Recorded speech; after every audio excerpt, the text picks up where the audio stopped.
Buenas tardes, me llamo Cassandra Smithie. And I would like to start my presentation by asking us all to take a deep breath together. So could we all inhale and exhale? And I'd also like you to ask yourself how you feel about the fact that your breath, the air that we breathe, is being bought and sold by industry. It is becoming the private property of the very industries that are responsible for the illness and fevers of Mother Earth. We could also ask ourselves whether Mother Earth herself breathes. And also, whether our breath is air or spirit or in fact the sky, and how we feel about it being auctioned off. I would also like to invite this distinguished tribunal to consider broadening the jurisprudence that it elaborates and established to include the rights of Father Sky, since Father Sky is also being privatized by REDD. So REDD violates the rights of nature as they are enshrined in the Universal Declaration of the Rights of Nature. But I would also like to invite the tribunal to study how REDD violates the territorial integrity and rights of Mother Earth, as well as Father Sky, as well as the guardians of Mother Earth and Father Sky. In this regard, REDD does not just constitute a few violations of these rights, but in fact constitutes a crime against Mother Earth, a crime against Father Sky, and a crime against humanity. And in the evolution of international jurisprudence on the rights of nature, we could also consider that these crimes constitute and include terracide, skyicide, and that this tribunal has a privileged opportunity to establish jurisprudence on terracide and skyicide, and there are a number of sources already existing in law that could be used for this purpose.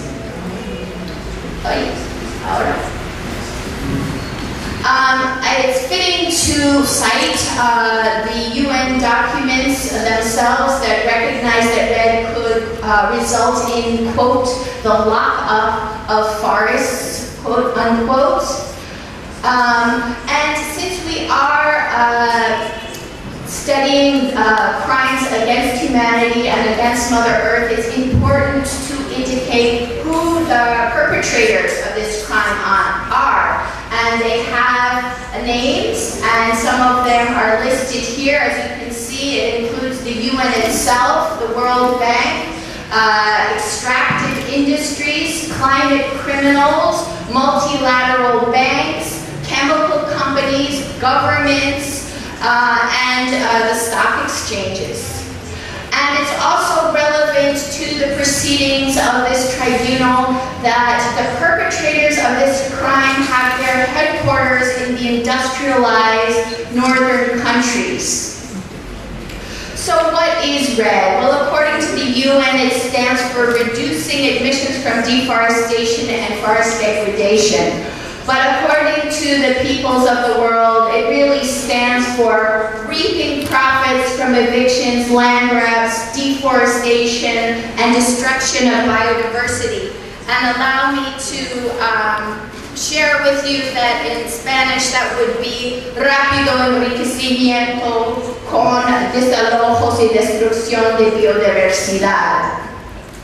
So what we're talking about here is a carbon offset mechanism that uses the forests of the world as sponges for northern industrialized countries' pollution, which is causing global warming and profoundly wounding Mother Earth and Father Sky. So the idea is that northern industrialized countries can pollute if they grab forests in the global south, and the more they grab, the more they can pollute. This is another diagram of this mechanism.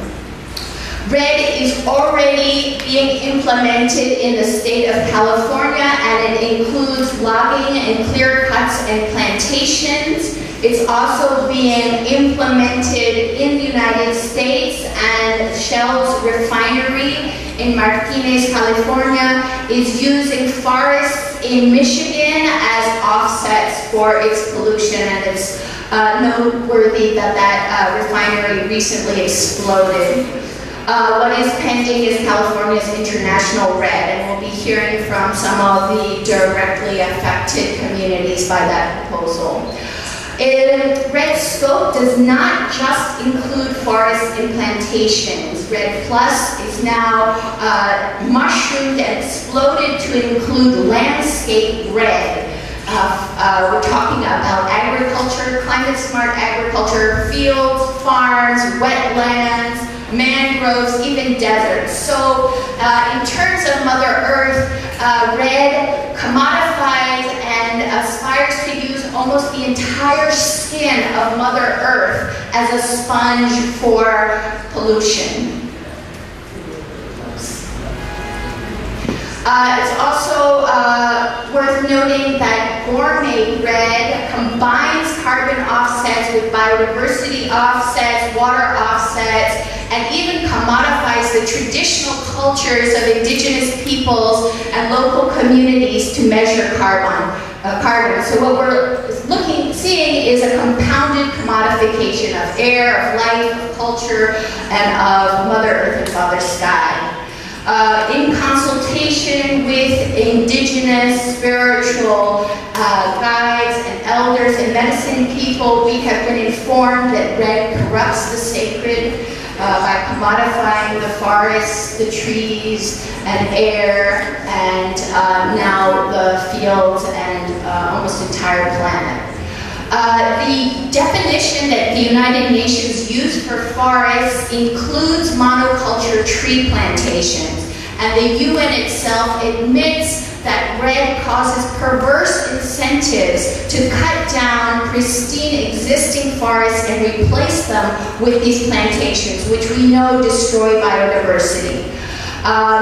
I'd like, as an interpreter, to also translate for you some of the technical language that the UN uses for REDD, which includes sustainable forest management, which is code for logging, and temporarily unstuck carbon, which is code for clear cut. So you can cut down the Amazon under REDD and replace it with a monoculture tree plantation and still get REDD money and still get greenwash. The United Nations also allows for the use of GMO trees, that's genetically modified trees. That was decided by the Conference of Parties number 9 in Milan, Italy.